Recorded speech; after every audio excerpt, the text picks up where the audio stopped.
Selama ini, teknik membatik sangat identik dengan seni membuat pola di atas media kain. Selain itu, membatik juga identik dengan pekerjaan yang dilakukan oleh kaum wanita. Pandangan seperti ini harus segera dihilangkan. Kini kegiatan membatik sudah berkembang dengan menggunakan media kayu. Hal ini tentu menjadi hal yang cukup unik. Walaupun bahan yang digunakan berbeda, teknik pengerjaan batik kayu sama dengan teknik pengerjaan batik murni atau tradisional, yaitu menggunakan alat canting. Pada masa Mataram, batik dibuat oleh wanita-wanita keraton dan putri bangsawan sebagai aktivitas untuk mengisi waktu luang. Selanjutnya, batik yang semula hanya dikenakan oleh keluarga keraton, kemudian menjadi pakaian yang digemari baik wanita maupun pria. Di Indonesia, batik dipercaya sudah ada sejak zaman Majapahit.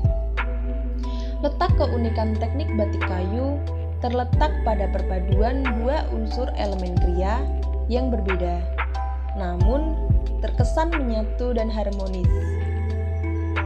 Keanekaragaman produk batik kayu membuktikan bahwa terdapat eksistensi maupun upaya pelestarian teknik batik kayu.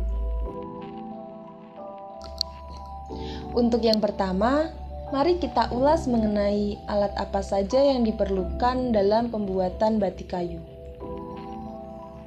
Yang pertama ada canting.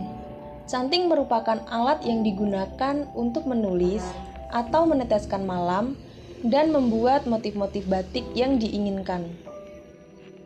Jenis canting berdasarkan fungsinya ada canting klowong, canting isen, canting tembokan, dan canting brilikan. Alat selanjutnya yaitu wajan dan anglo atau kompor untuk memanaskan malam, kain untuk menutup atau melindungi bagian tubuh supaya tidak terkena tetesan malam, saringan malam sebagai penyaring kotoran, kemudian ada dingklik dan korek, ember untuk teknik pencelupan atau pewarnaan, keren sebagai perapian pada proses ngelorot, ijuk, dan kuas. Kemudian bahan batik kayu diantaranya ada kayu sebagai media untuk dibatik yang memiliki warna dasar cerah dan lunak seperti kayu sengon, kayu pule, kayu mahoni, dan kayu pinus. Kemudian ada malam, setelah itu pewarna dengan cara diracik atau memadukan komposisi bahan warna dengan bahan lain.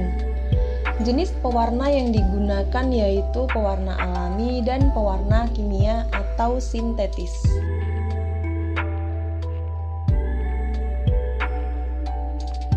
Langkah membuat batik kayu diantaranya proses pembuatan desain pola atau gambar rancangan. Kemudian membatik kerangka menggunakan pola yang disebut mola.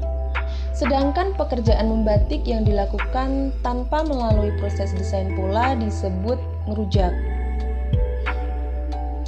Langkah selanjutnya yaitu ngisen-ngiseni atau mengisi menggunakan canting cucuk kecil yang disebut canting isen.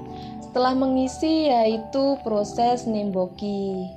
Kemudian proses beriliki bertujuan menyempurnakan hasil penutupan malam.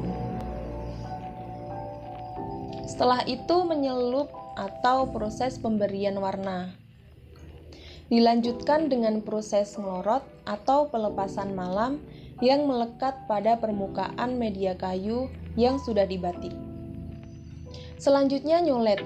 Teknik yang dilakukan ketika pembatikan memerlukan warna yang cukup banyak.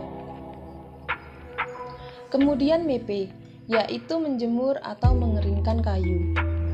Langkah terakhir yaitu finishing, dapat menggunakan melamin atau clear. Tips membuat batik kayu yaitu membuat gambar pola motif sebelum membatik, memilih kayu yang kadar minyaknya sangat rendah, mengamplas serta memastikan kondisi kayu kering, membuat desain pola, meniup atau menusuk cucuk canting jika tersumbat, memanasi malam hingga mencair rata, memanasi air untuk proses ngelorot sampai mendidih, pengeringan jauh dari tempat kotor, bahan finishing berbasis air, dan tidak membuang malam yang sudah dipergunakan.